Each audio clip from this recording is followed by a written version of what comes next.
Vous écoutez Indépendance financière et hypothèque, où l'endettement est à éviter, l'épargne est à l'honneur et où la maison complètement payée remplace la voiture de luxe comme symbole de richesse. Je suis Frédéric Lacharité, courtier hypothécaire à Montréal et au Québec. Je veux vous aider à prendre le contrôle de vos finances, à transformer votre vie. Je vous transmets ma formule pour atteindre l'indépendance financière.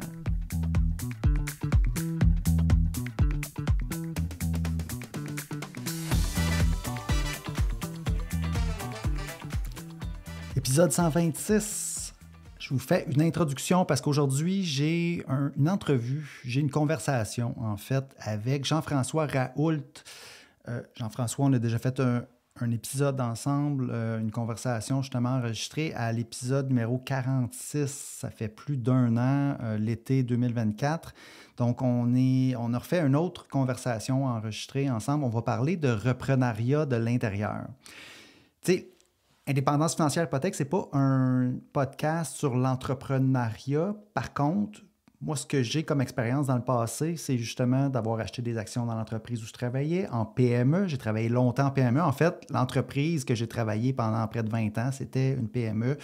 Et puis, Jean-François Raoult aussi a fait un parcours similaire et toujours dans la même entreprise en ce moment. Lui, présentement, il est président de l'entreprise. Il a commencé comme employé et puis éventuellement, il a fait le rachat avec 2 partenaires, 2 autres employés. Donc, on parle de reprenariat de l'intérieur. OK? Ça va être un peu le concept. On partage notre expérience, on partage, OK, ça prend quoi, comment que ça fonctionne, c'est quoi un peu la dynamique, c'est quoi les avantages. Je pense que c'est un beau parcours. Quelqu'un qui n'a pas nécessairement... devenir entrepreneur, créer son entreprise quand on part de zéro, c'est très difficile. Si on n'a pas un entourage, si on n'a pas un coaching, si on n'a pas quelque chose qui nous donne un edge, on ne saura pas où commencer. Ça nous prend l'expérience. Tandis que si on le fait de l'intérieur, on commence comme employé, on commence sur le marché du travail, on a justement des patrons, des mentors peut-être qui nous expliquent, on voit comment fonctionne la business. Puis, on apprend éventuellement à peut-être devenir le propriétaire de cette entreprise-là. C'est un beau modèle, je trouve, de progression, de carrière. Puis, c'est de ça qu'on va parler aujourd'hui, Jean-François et moi. Je vais vous faire jouer ça tantôt. Mais avant de commencer la conversation avec Jean-François, je vais y aller avec quelques commentaires que j'ai reçus sur Spotify sur le dernier épisode. Premier commentaire, OK, c'est un auditeur anonyme, donc il n'a pas écrit son prénom. Il a écrit « donc ben n'importe quoi, cet épisode-là ». Puis là, juste goût, j'étais comme un peu « oh, tabarouette, OK ». Puis effectivement, j'ai réécouté l'épisode 125 et puis c'est vrai que, tu sais, j'ai essayé... C'est difficile de structurer ses pensées pour vraiment donner un message clair, puis... je pense qu'il est arrivé ici, premièrement, je parlais des inégalités de richesse, puis, tu sais, j'ai plein d'informations que je veux partager en même temps, puis oui, parfois, je peux sembler de passer d'un à l'autre, puis ça peut peut-être être difficile à suivre, puis sans parler de quelle position politique qu'on a aussi. Donc, voilà, tu sais, moi, je prends tous les commentaires. Tu sais, on me dit donc ben n'importe quoi cet épisode, c'est correct. Tu sais, je le prends, puis je dis peut-être que c'est un peu n'importe quoi, surtout vers la fin, parce que je réécoute tous mes épisodes, puis j'essaie de m'améliorer, puis d'avoir un message clair, puis bien écoutable pour les personnes qui vont écouter l'épisode. Donc, merci à cette personne-là, même si le commentaire est un peu... je dirais un peu non constructif parce que là, je ne sais pas exactement qu'est-ce qui est n'importe quoi dans l'épisode. Mais anyway, c'est pas grave. C'est pas grave, je prends le commentaire, pareil. Autre commentaire que j'ai reçu, OK, bravo, l'épisode 124 était super informatif et les questions abordées dans l'épisode 125 étaient excellentes. Je me posais d'ailleurs les mêmes. Donc, simplement, ça c'est encourageant. Merci pour le commentaire. Oui, on avait parlé de plusieurs choses sur les marges hypothécaires à l'épisode 124. Puis, à l'épisode 125, j'ai répondu à quelques questions que j'avais reçues concernant les marges hypothécaires. Puis là, cet auditeur-là me dit que c'était très pertinent que je réponde à ces questions-là. Donc, parfait. Ça, c'est super. Je suis content de savoir que le contenu a aidé cet auditeur-là. Ensuite, autre commentaire. Super super ton podcast, je comprends ton disclaimer. Chaque situation est unique et tu ne peux pas trop t'avancer. Cependant, comme tu as fait ta formation Manœuvre Smith et que tu travailles là-dedans et que tu as accès à un réseau de professionnels, planif, comptable, fiscaliste, j'aurais apprécié t'entendre dire que les informations présentées dans cet épisode ont été validées par des membres de ton réseau. Ça aurait été la cerise sur le Sunday. Donc, merci encore une fois pour le commentaire et je comprends tout à fait. Vous avez des questions. Vous avez des questions pour être en mesure peut-être de faire vos stratégies hypothécaires, stratégies fiscales, pour faire vos déclarations d'impôts. Vous voulez comprendre comment ça marche. Et puis moi, ben, je veux être généreux puis vous partager ce que je connais, mais effectivement, je dois y aller avec des disclaimers parce que je veux aider. Ce que je vais dire, souvent, ce qui va arriver, c'est que ce que je vais dire va aider ceux qui comprennent et qui interprètent bien ce que je dis.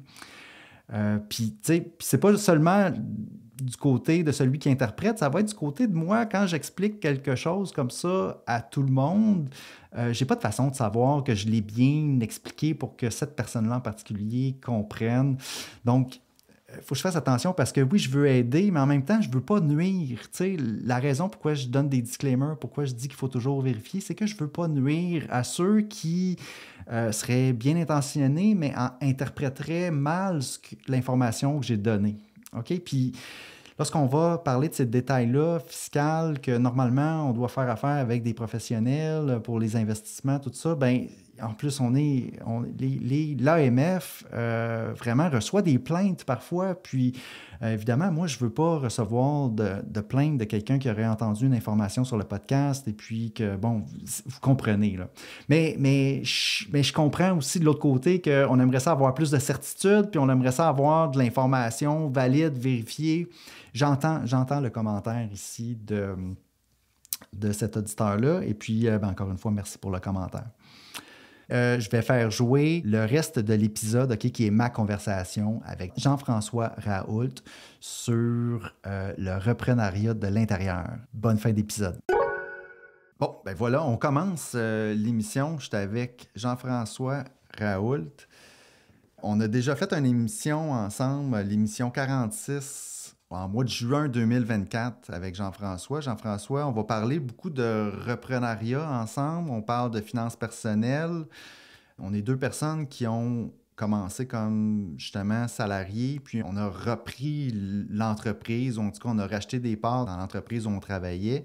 Donc on va parler beaucoup de cet aspect-là ensemble aujourd'hui. Bonjour Jean-François, comment vas-tu? Salut Fred, écoute, je vais bien.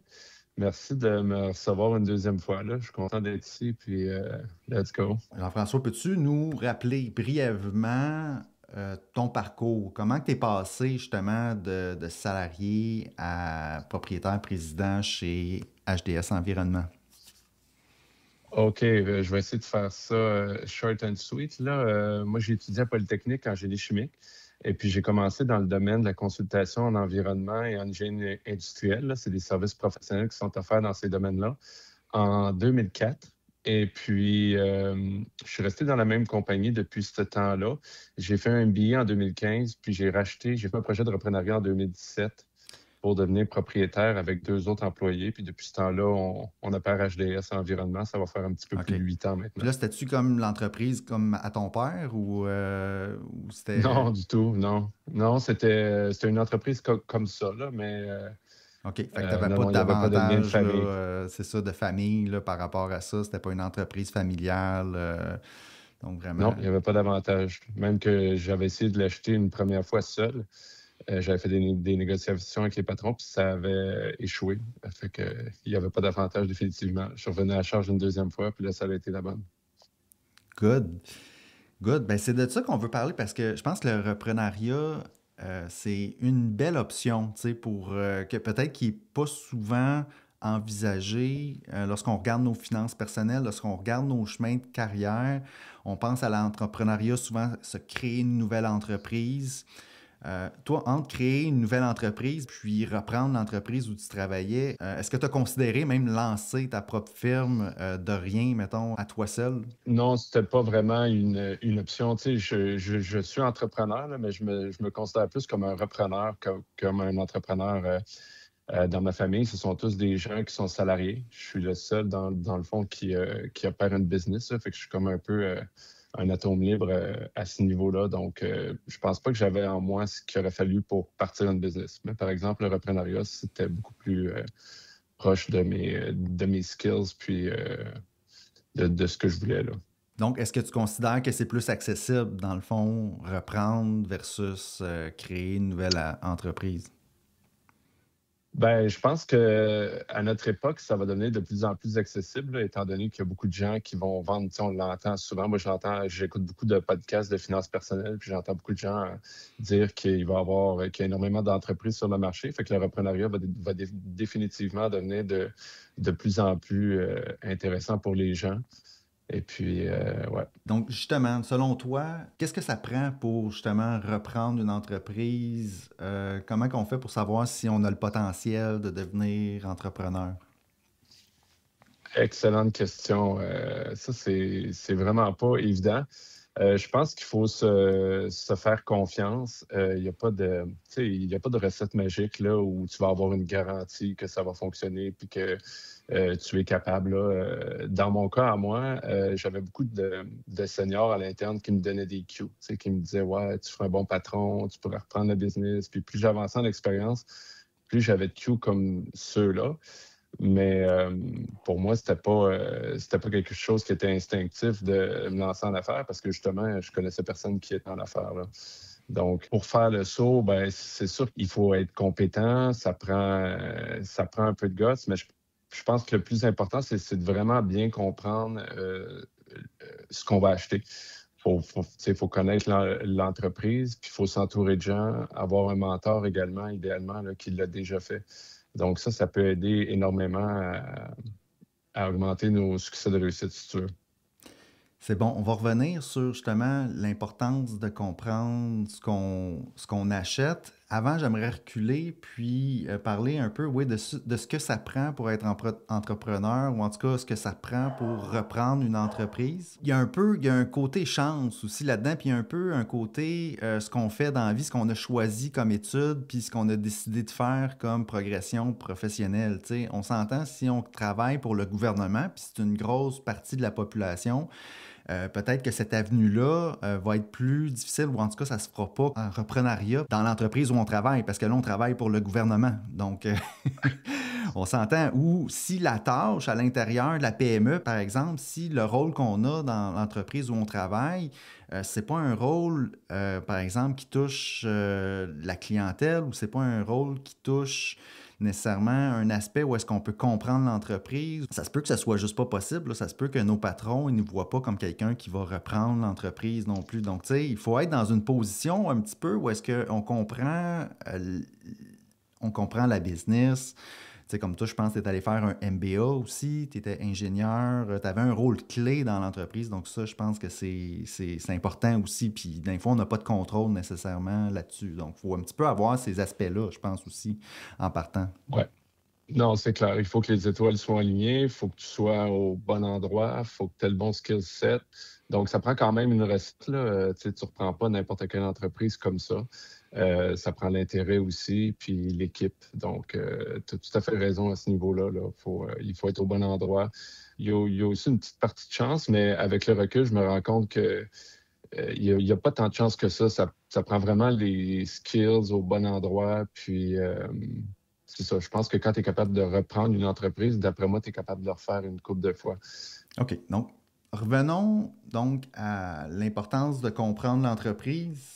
Ça serait quoi les éléments clés à comprendre dans l'entreprise où on travaille si on a la possibilité de la reprendre? Bien là, après ça, il faut un petit peu analyser où est-ce que je veux reprendre, moi, cette entreprise-là. C'est quoi qu'on doit analyser, regarder à ce moment-là? Ben, tu sais, c'est sûr que tu vas commencer par. Ben, moi, je travaillais déjà à l'intérieur de la business. Fait que je savais qu'il y avait une clientèle. J'étais passé à travers la crise de 2008 avec l'entreprise. J'avais vu que ça s'était très bien relevé. Je voyais que ça, tu sais, qu'il y avait énormément d'ouvrages. Mais quand, mettons, tu fais du reprenariat puis que tu arrives de l'extérieur, ben, je pense que tu n'as pas le choix de passer par le processus là, au début où tu fais une due diligence, puis que tu ouvres les livres, puis c'est là que tu vas vraiment voir si l'entreprise elle est rentable ou pas. Donc, ça, c'est sûr que c'est un des aspects clés. Il faut aussi que tu regardes est-ce que c'est une entreprise d'avenir qui va encore être là dans 5-10 ans. C'est surtout dans le monde d'aujourd'hui. Là, des fois, ça peut être rentable, mais ça va-tu l'être à long terme? C'est ça, je pense que c'est quelque chose qu'il faut analyser. Et puis, ouais, je dirais que ça.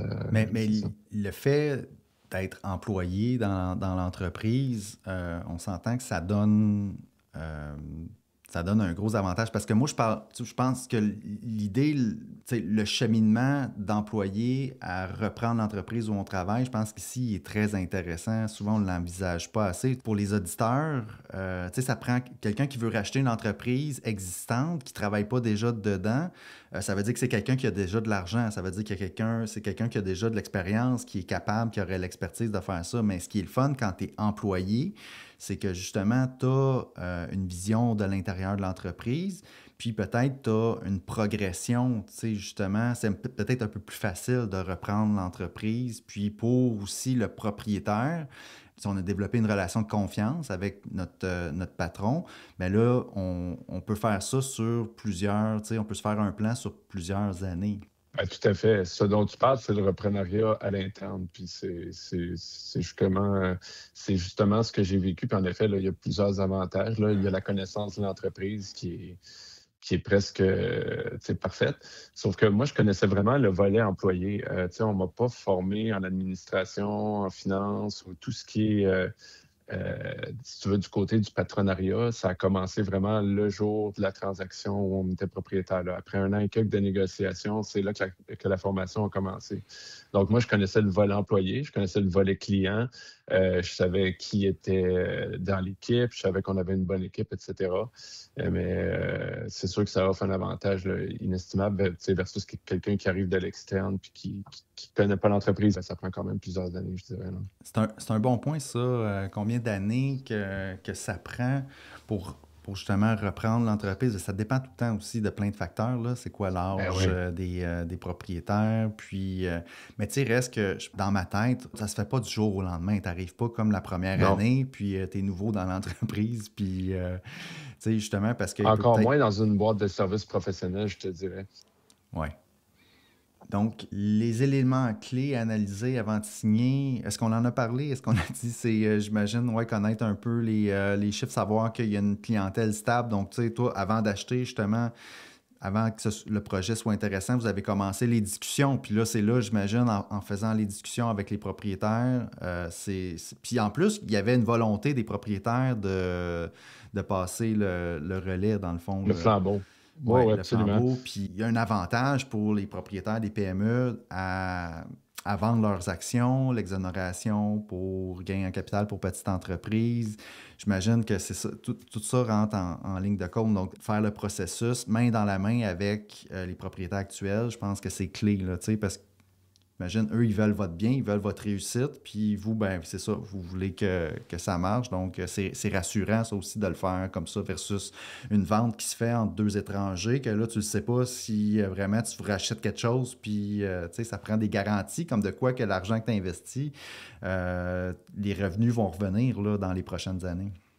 Oui, oui, oui, oui. C'est sûr que c'est sécurisant aussi pour les vendeurs quand ils connaissent très bien les acheteurs. Tu sais, nous, dans le fond, ça va faire un peu bizarre ce que je veux dire. On était comme un peu là, leur produit où ils nous avaient formés. Là, on sortait de l'université, ça faisait 13 ans qu'ils nous avaient testés, ils nous avaient mis dans le feu, dans les tempêtes. Ils savaient qu'on était capable de rebondir, ils savaient exactement ce qu'on avait dans le ventre. Fait que pour eux, sachant ce que ça prend pour être patron, nous connaissant super bien, c'est sûr qu'ils étaient rassurés versus quelqu'un de l'externe qui arrive, puis que là, on ne sait pas trop est-ce que ça va fonctionner, est-ce qu'il va nous payer, etc.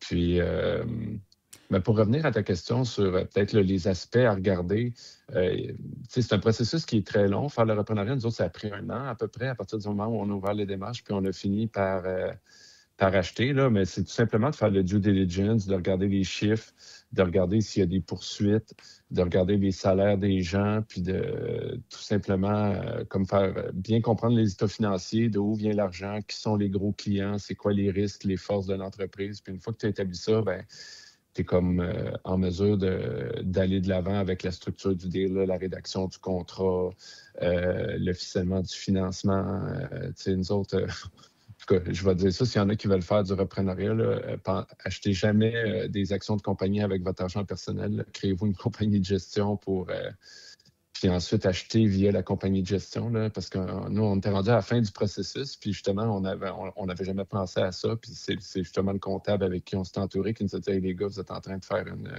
une turbo-gaffe là, si vous achetez les actions avec votre argent personnel, parce qu'après ça, il faut que tu rembourses avec de l'argent personnel des patrons. Donc là, il aurait fallu sortir de l'argent de la compagnie, se faire imposer pour les rembourser, t'imagines? Ça aurait été fou, tandis que versus une gestion, si tu achètes la compagnie opérante, tout de suite, tu procèdes à une fusion après. Donc, l'entité qui a acheté devient l'entité opérante, puis là, tu peux rembourser à même les flux financiers qui sont générés dans l'opérante, les patrons au personnel. Là. Fait que tu n'as pas besoin de te faire imposer. Là. Ça fait quand même une grosse différence. Oui, l'équipe de comptables est importante là, quand on fait cette transaction-là. J'imagine, est-ce que vous avez utilisé la même entreprise, la même firme comptable que celle qui faisait déjà la comptabilité de l'entreprise? Non, parce qu'eux travaillaient plus du côté des vendeurs, étant donné que c'était des comptables déjà établis. Non, on s'est monté une propre équipe. Là. On était voir des. Ben, je n'ai pas parlé de ça aussi, mais il faut faire évaluer la valeur de l'entreprise. Donc, nous, on était passé par un évaluateur agréé d'entreprise qui nous a dit ben là, lui, il a déterminé le BAYA, il a normalisé le BAYA en fonction des bonus et des dividendes. Puis il a dit ben, regardez, les gars, si vous payerez de temps, ça génère environ tant. On avait une avocate avec nous, on avait un comptable. Wow. Et puis, c'est justement le comptable qui nous a fait réaliser qu'on était en train de faire là, la gaffe dont je mentionnais, dont je parlais un peu plus tôt. En général, les frais de transaction, moi, j'avais entendu le chiffre que c'est à peu près 10 du montant de la transaction que tu vas mettre en frais d'avocat, de comptable pour faire ton due diligence, puis bien comprendre, puis monter les contrats aussi. Il faut que ce soit des avocats qui écrivent ça. Puis nous autres, c'était une brique, là. C'était quand même un contrat impressionnant. La convention d'actionnaire aussi, tu fais pas ça toi-même. Tu peux, mais je veux dire... vaut mieux la faire, ça va être mieux. Puis, tu vois, le chiffre, c'est à peu près 10 Fait que, mettons, tu achètes une business à 2 millions, ben, si tu mets 200 000 de frais en externe, moi, je trouvais ça énorme. Puis nous, on s'en est tiré honnêtement pour 1 à peu près. Là.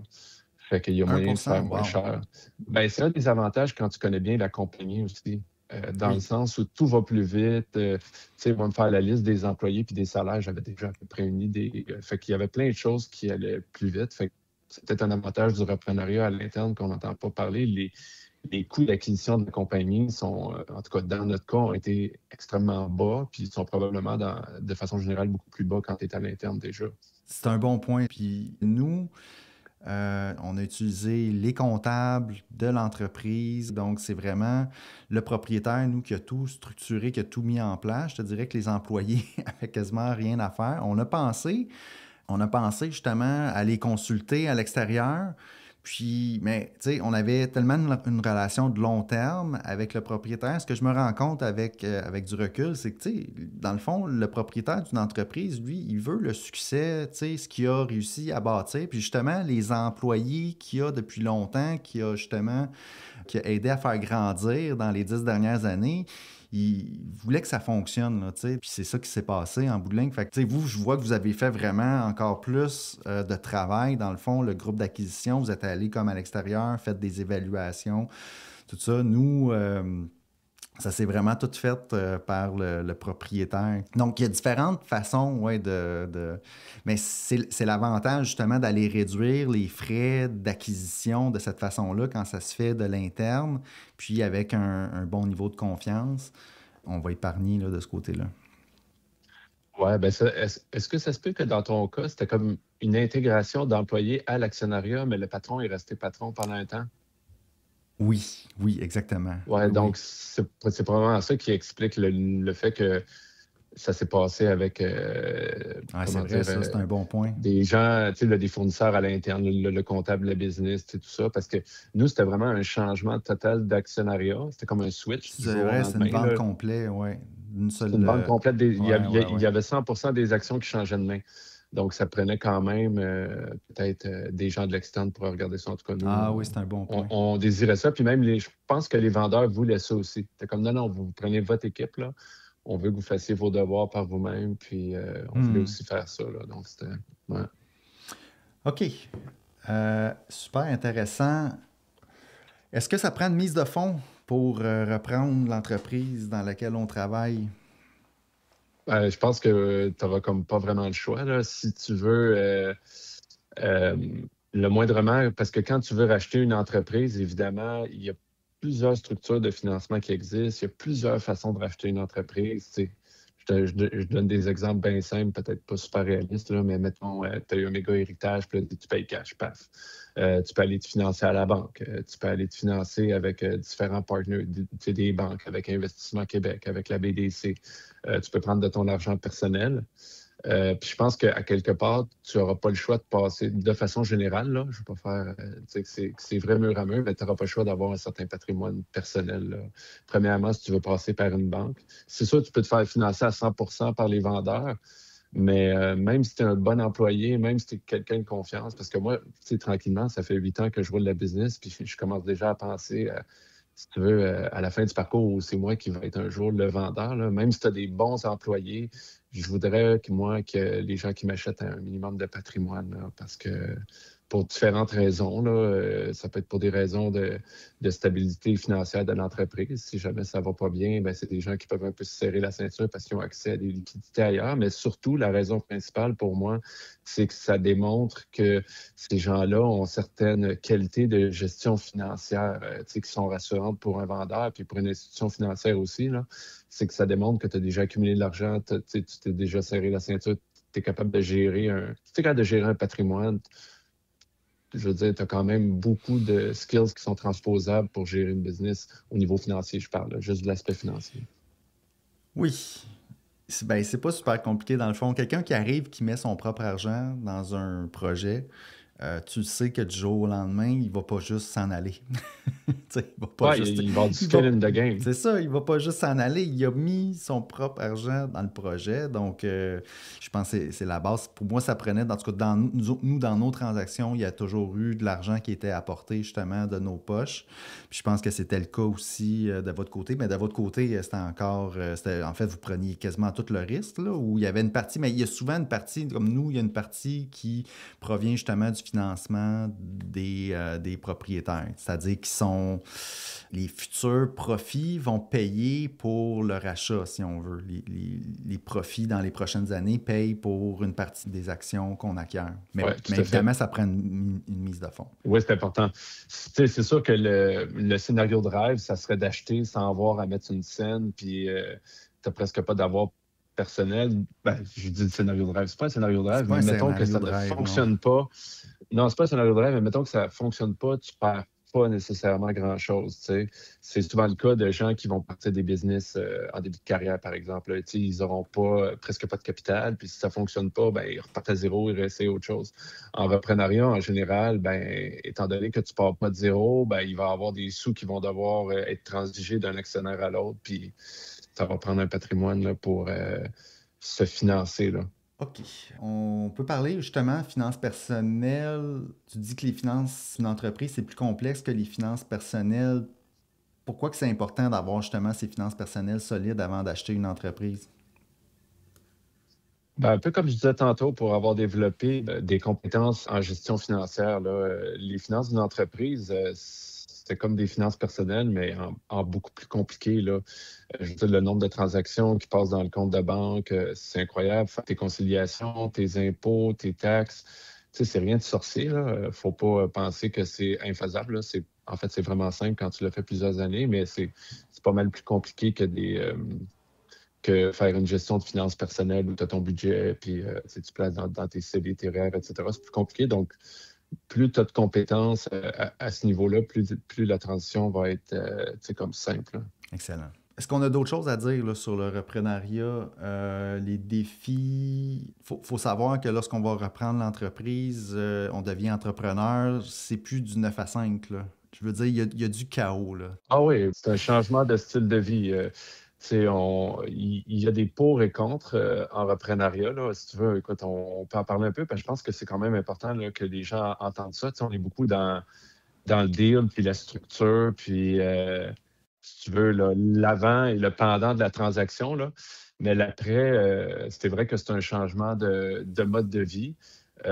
Puis oui, c'est vrai que ça va être le chaos. Il faut vraiment que tu sois prêt à aller chercher la POC dans les coins. Puis, c'est pas quelque chose que tu vas développer une fois que tu as acheté une entreprise. Il faut déjà que tu aies ça en toi. Il faut que tu aies ces ingrédients-là en toi. Il faut déjà que tu sois comme ça comme employé, là, un problem solver, quelqu'un qui rebondit, qui se cache pas. Il y a un problème, on le règle. C'est des qualités qu'il faut que tu aies avant. C'est juste que tu vas régler des plus gros problèmes quand tu vas être patron. Mais il y a des beaux avantages aussi, hein. On peut en parler un petit peu, là. Ouais, ben En tout cas, allons-y. Ouais, c'est quoi les avantages? ben, les avantages, bon, outre les avantages financiers, là, ce qui est le fun, mais pour moi, le plus important, c'est que c'est sûr que quand tu es à la tête d'une entreprise, ben, il y a un sentiment de satisfaction là, qui est incroyable. Le sentiment d'autonomie aussi qui est incroyable. Il n'y a personne qui te fait vivre, tu n'es pas branché à aucun organisme, tu n'as pas de subvention qui rentre. Tu aides la société, tu es dans l'action, tu es sur le plancher des vaches, surtout dans une PME. Tu es très, très proche de la réalité, tu es proche de tes employés. Pour moi, c'est ça qui est le plus important puis le plus gratifiant. Là, c'est bien rare que je me réveille le matin puis j'ai pas hâte d'aller au travail. Là. Puis au moins, ben, je me dis que quand je vais être sur mon lit de mort, ben, j'aurai pas le regret de me dire j'avais eu l'occasion d'acheter une business, est-ce que j'ai bien fait, ce que j'ai pas fait. Je l'ai fait, je suis content. Que ça fonctionne ou ça fonctionne pas, ça aura fonctionné au moins 8 ans. Puis je suis extrêmement fier de ça. Là. Fait que tout le travail, ça vaut le coup, là, tu sais, c'est pas... Oui, ça vaut vraiment la peine. Puis, tu vas développer des skills au courant des années, autant au niveau technique, financier, humain. Ça va faire de toi quelqu'un qui a une valeur vraiment importante sur le marché. Même si la business, un jour, on décidait de l'arrêter ou, je sais pas, moi, il y avait une poursuite, puis on pétait aux frettes ou peu importe, tu ressors de ça avec des skills qui sont intéressantes pour te retrouver un emploi n'importe où, là, comme cadre exécutif ou whatever. Là. Tu vas vraiment développer ta personne. En plus de bâtir une valeur de l'entreprise que tu vas pouvoir revendre, tu fais du développement personnel. Développement personnel, professionnel. Ben Parce oui, que ça tu peux explose. Là. sortir de ce projet-là, puis peut-être en commencer un autre, puis là, tu pars pas de zéro, là. C'est ça l'idée, tu sais. On part tous de zéro, hein, quand on est, quand on... tu sais, puis là, dépendamment de notre famille, on va partir à un certain point, tu sais, mais l'idée du podcast, indépendance financière et hypothèque, c'est justement ceux qui, normalement, si on part sans avantage, ben on peut par le travail, on peut par le développement personnel, par notre cheminement professionnel, justement, se créer de la valeur comme ça. Puis c'est grâce à ça Ouais, qu'on je crois réussit à vraiment ça. Je devenir l'ai vécu. justement indépendant financièrement via nos finances personnelles, puis après ça, via notre cheminement professionnel, entreprise, accumulation de richesses, accumulation de connaissances, etc. Ouais. Puis peut-être une autre chose aussi, je peux dire, souvent quand on va arriver pour acheter, il va y avoir une certaine période de doute. On n'est pas sûr, on se dit, je vais savoir ce qu'il faut, est-ce que si, est-ce que ça. Ce qu'il ne faut pas oublier aussi, c'est que dans le temps, on va s'améliorer. Fait que quand tu commences au jour 1, puis là, tu es rendu actionnaire, tu es rendu le patron, tu es le pire patron que tu seras jamais. C'est un peu ce que j'essaie de dire. Là. Tu vas, au fur et à mesure du temps, tu vas faire un exercice une année avec tes états, tout ça. Là, tu vas vivre des départs, tu vas vivre des épreuves, tu vas passer au travers d'une crise. Puis plus le temps avance, meilleur t'es. Fait qu'à un moment donné, ça devient beaucoup plus facile. Oui, c'est le chaos, mais à un moment donné, tu as tellement vu de chaos que ça fait partie de... Tu stresses presque plus avec ça aussi. Là. Moi, je suis beaucoup, beaucoup moins stressé que je l'étais au départ. Puis évidemment, à un moment donné, tu payes ta business. Donc, c'est un stress financier majeur qui part. Puis l'expérience, ben, tu apprends à relativiser, tu apprends à dealer avec des situations. Au début, on dirait que tout est comme compliqué. Puis là, mon Dieu, là, un départ, comment on fait ça? Qu'est-ce qu'on va faire? Puis à un moment donné, tout devient beaucoup plus simple. Fait que, Ouais, tu payes ta business dans le sens que normalement, c'est ça, là, quand tu deviens propriétaire, souvent ça se fait avec de la dette. Oui, ça prend une mise de fonds, mais ça se fait avec de la dette, on doit de l'argent. Donc, en général, ouais. en général, après quelques années, puis là, on va parler de, ça peut être 2, 3, 4, 5 ans. Faut pas que ça se fasse sur 25 ans, là, repayer sa business, idéalement. Non, en général, c'est 3 à faut que ce 5. soit plus payant que ça. Ouais, 3 à 5, c'est ça. Exact, ouais. Normalement, il y a un gros risque. Là, c'est pas comme acheter des actions à la bourse. Là. On achète une PME. Là, c'est ça. Il faut que ce Ouais. soit un rendement beaucoup plus intéressant. Là, Nous, on avait 20 de mise de fonds. Fait qu'on était quand même 80 dans les dettes. OK. Sauf que c'est un peu le même principe que l'immobilier. Quand tu rachètes une PME, c'est que tu as l'effet de levier qui est hyper intéressant. Ouais. Au jour 1, ben là, tu te ramasses avec une valeur d'action qui vaut X. Puis oui, tu vas avoir un prêt qui est à côté à ça, qui fait diminuer, mais à chaque année, tu payes, un peu comme tu payes une hypothèque. Fait que ta valeur nette va comme monter vraiment vite à cause de l'effet de levier. Donc, c'est intéressant à ce niveau-là financièrement. Mais tu sais, là, j'utilise des termes comme ça aujourd'hui là, parce que ça fait plusieurs années que je m'intéresse aux finances personnelles, mais quand j'ai acheté, je ne savais même pas ça. Là, je ne pensais pas à ça. Là. Je m'étais jamais dit, je vais acheter puis je vais avoir une valeur d'action. Je n'étais même pas rendu là dans mon cheminement. Là. Excellent.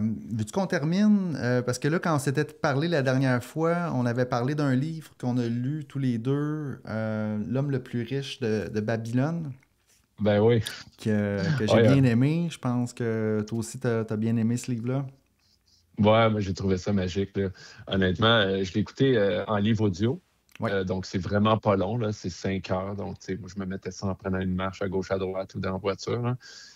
Puis, j'ai vraiment trouvé ça excellent comme livre. C'est que c'est tellement simple. Puis, c'est tellement comme distillé à des propos. Comme qui sont simples parce que ça date de l'époque de Babylone, là, plusieurs milliers d'années. Ouais. Là. Puis t'écoutes ce qui est dit dans ce livre-là, puis tu te dis, ben mon Dieu, ce sont les mêmes règles, exactement les mêmes règles qui s'appliquent aujourd'hui. Moi, c'est ça qui m'a fasciné dans ce livre-là.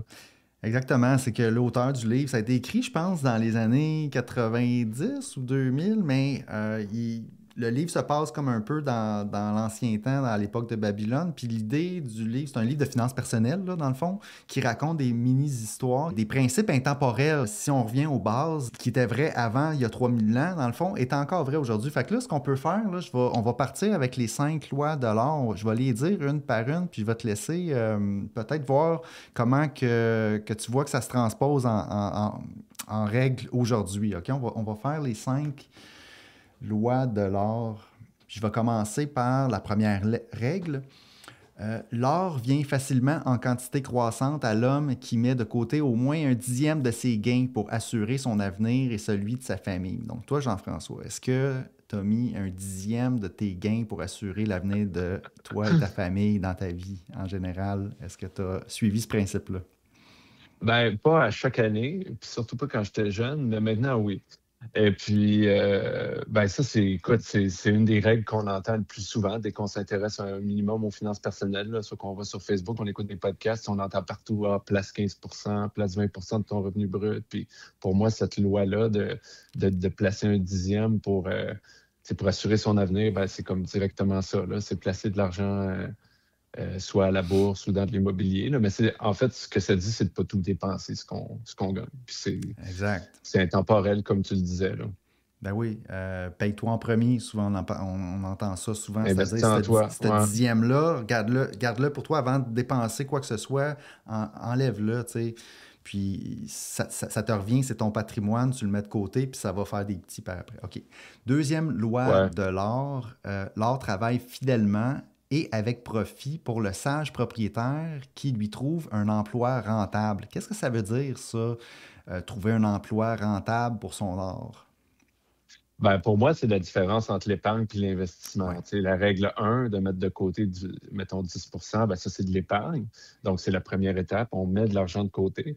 Mais si on ne fait que ça, ben, l'inflation va venir nous gruger l'argent qu'on met de côté. Donc, c'est tout simplement de la placer, que ce soit dans l'immobilier ou à la bourse. Pour moi, cette règle-là, c'est ce que ça veut dire. Tu lui trouves un emploi qui est rentable, donc tu fais des revenus, là, de la croissance avec ton argent. Tu peux la placer, donc, justement, dans tes placements, à la bourse, REER, CELI, etc. Tu peux la placer dans l'immobilier. Tu peux acheter un immeuble à revenu, faire du revenu. Une PME. Ou tu peux acheter une PME. Dans la PME où tu travailles, peut-être, reprendre l'entreprise. Oui, c'est une façon de faire. C'est un autre bel endroit où est-ce que tu dirais-tu que d'avoir investi ton or dans ton entreprise, c'était un emploi rentable pour ton or? Oui, Oui. définitivement, là, c'est dur à battre comme... Oui, même chose pour moi. C'est plus de troubles, c'est plus compliqué, c'est plus impliquant, puis c'est pas. Ça prend les conditions pour pouvoir arriver là. Hein? Moi, j'ai travaillé 10 ans dans la même entreprise avant d'avoir cette opportunité-là. Mais une fois que j'ai pu comme mettre mon argent là, ça a été un des c'est placements. l'explosion, là. C'est ça, c'est les Ouais. placements les plus rentables que tu as, là, tu sais. Euh, Même chose, partir une entreprise, tu sais, tu mets pratiquement rien, puis tu crées de la valeur en quelques années. Je dis, c'est incroyable, là. Il faut être prêt à vivre avec, c'est ça. c'est ça, avec ce style de vie-là, là. OK. Règle numéro 3, l'or reste sous la protection du prudent propriétaire qui l'investit selon les conseils d'hommes sages et expérimentés. Est-ce que tu as eu des hommes sages et expérimentés qui t'ont aidé, toi, qui t'ont conseillé à Toujours, placer ton or? Ton or? toujours, ouais. Ben, tu sais, c'est ça. Tu sais, c'est d'être prudent avec les véhicules d'investissement qu'on utilise. Tu sais, par exemple, achète pas une PME que tu comprends pas. Si tu connais rien dans l'immobilier, va pas là. Si tu fais juste investir dans la crypto, ben, puis tu es 100% crypto, ben, tu sais, ça se peut qu'il y ait un problème. Donc, c'est un peu ça pour moi, cette règle-là, c'est d'être euh, prudent avec ses investissements-là, Oui, puis de suivre d'écouter les les conseils. conseils d'hommes sages et expérimentés. Pour moi, cet aspect-là, ça s'est fait beaucoup via tous les livres en finances personnelles, puis toute l'information que je suis allé chercher. En réalité, c'est tout plein d'hommes sages qui ont écrit des livres, qui ont expliqué justement, ben, comme L'homme le plus riche de Babylone, l'auteur qui a écrit ce livre-là, tu sais. C'est ça, c'est de suivre les conseils des bonnes personnes, sages et expérimentées. Souvent, ceux qui ont un certain âge, moi, je trouve, c'est eux qui ont les meilleurs Oui, conseils. puis Ceux qui quand c'est sont... toujours les mêmes qui reviennent, les mêmes conseils de livre Ouais. en livre, c'est parce que ce sont des bons conseils, c'est pas un hasard. Typiquement, les plus jeunes vont avoir d'autres sortes de conseils pour aller plus vite, puis les plus vieux vont avoir, je trouve, les meilleurs conseils pour vraiment y aller de façon sécuritaire, puis certainement. Oui, tout à fait d'accord. OK, règle numéro 4, il en reste deux, là. Il reste 4 puis 5. Règle numéro 4 de l'or. L'or échappe à l'homme qui investit dans des entreprises ou des usages qu'il ne connaît pas bien ou qui ne sont pas approuvés par des experts. Est-ce que ça t'est déjà arrivé, Jean-François, de perdre de l'or dans des Ben oui, entreprises que tu ne ben connaissais oui, pas bien? ben oui, ça m'est arrivé. Surtout quand j'étais... parce que moi, ben, en fait, je le suis encore, là, j'étais investisseur boursier. J'ai commencé en 2009, puis je faisais du swing trading, day trading sur des actions individuelles, là, tu sais, sur des stocks, puis ça m'est arrivé plein de fois là, de me planter, là. Moi, j'achetais euh, des actions basées sur des graphiques, là, puis c'était souvent des penny stocks sur la bourse de Vancouver. Tu n'étais pas plus casse-cou que ça. Là, fait que ça m'est arrivé souvent d'acheter, puis de perdre plein d'argent, puis après ça... Mais tu sais, j'étais imprudent, mais je mettais pas tout non plus dans des actions. Tu sais, c'était jamais des gros montants, c'était jamais 100% de ce que j'avais, mais oui, ça va arriver, là. Tu sais, l'important, c'est, tu sais, je pense que les mots-clés là-dedans, c'est qu'ils disent de ne pas investir dans quelque chose que tu connais pas bien, Ouais. tu sais, ou qui n'est pas approuvé. Tu sais, là, des shady deals de bord de rue, là, tu sais, ça se peut que ce soit des arnaques, etc. Là. Fait que c'est je pense que le plus important, c'est de bien comprendre ça dans quoi on investit, là. Excellent. Règle numéro 5, l'or fuit celui qui cherche les gains impossibles, qui se laisse guider par la cupidité ou qui fait confiance à des conseillers malhonnêtes. Ben, ça revient un petit peu, là, ça ressemble un petit peu à la Ah, ça règle. ressemble, hein? Ouais. Ouais, ouais, je suis Les gains d'accord. impossibles, ben ça, c'est de chercher à faire plus, tu sais, parce que l'idée d'aller justement investir dans du penny stock, les swing trading, peut-être qu'on essayait de faire un gain qui est plus que du 10 ou du 20% par année. Ben Là. On oui, essayait comme de let's go, le là, coup de on double circuit. ça, le coût de circuit, exactement. Moi aussi, tu sais, dans le passé, tu sais, je voyais la bourse aller. D'un fois, tu regardes des actions qui vont doubler, tripler en peu de temps. Puis là, tu te Ah dis, ouais, oh, hey, imagine si j'avais fait ça, tu sais. Donc là, tu essaies de c'est exactement ça le reproduire. Puis, piège. ben, c'est ça. Tu cherches à faire des gains possibles. Puis là, tu te rends compte que, ah, finalement, ouais, OK, ça peut aller dans l'autre sens assez rapidement. Ouais, c'est Puis ça. la cupidité. Donc là, on se rend compte que, ben non, là, ce qui est le plus facile, dans le fond, puis ce qui est le plus simple, c'est on achète le marché, on investit dans ce qu'on connaît. Exemple, l'entreprise où tu travailles, c'est dur de connaître plus l'entreprise. Tu sais, c'est difficile de connaître mieux quelque chose que l'endroit où tu as travaillé pendant 10 ans, par exemple. Donc là, c'est une bonne... Tu arrives en confiance à investir dans cette entreprise-là, puis tu peux avoir un edge versus quelqu'un de l'extérieur qui ne sait pas trop, lui, qu'est-ce qui se passe dans cette entreprise-là. Ben voilà, c'est là qu'on réussit à aller chercher un rendement un petit peu plus grand quand on connaît bien. Le mot de la fin, Jean-François, est-ce que tu as quelque chose à dire en terminant l'épisode aujourd'hui? Oui. Ben, écoute, moi, j'espère que j'ai pu apprendre certaines notions ou des choses à des gens. Puis, si vous êtes en position de pouvoir racheter une entreprise et puis que vous pensez que vous avez ce qu'il faut puis que vous comprenez bien, ben n'hésitez pas, que vous comprenez bien l'entreprise, que vous avez une équipe, que vous n'êtes pas seul, qu'il y a une possibilité de mentorat, ben n'hésitez pas. C'est un cheminement qui vaut vraiment la peine à plein de niveaux, au niveau humain, au niveau technique, puis au niveau financier. Là. Moi, je vous encourage à faire le saut si vous êtes en position de le faire. Merci beaucoup, Jean-François, de venir partager ton expérience, ta sagesse, tes conseils par rapport au reprenariat. Je pense que ça vaut très cher, justement, quand on dit à la règle numéro 3 d'investir selon les conseils d'hommes sages et expérimentés.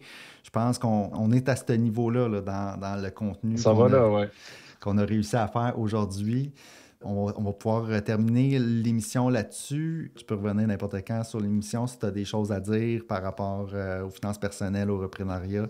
Puis, tu es le bienvenu sur l'émission. Ben, ça me fait plaisir, Fred. Take care. OK. Bye. Salut.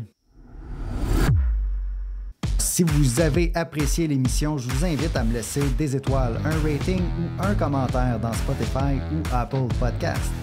Pour plus de contenu, allez suivre ma page Facebook Indépendance financière et hypothèque. Et si vous voulez en savoir plus sur mes services ou voulez prendre rendez-vous avec moi pour me parler, allez simplement sur mon site web frédériclacharité.com. À bientôt!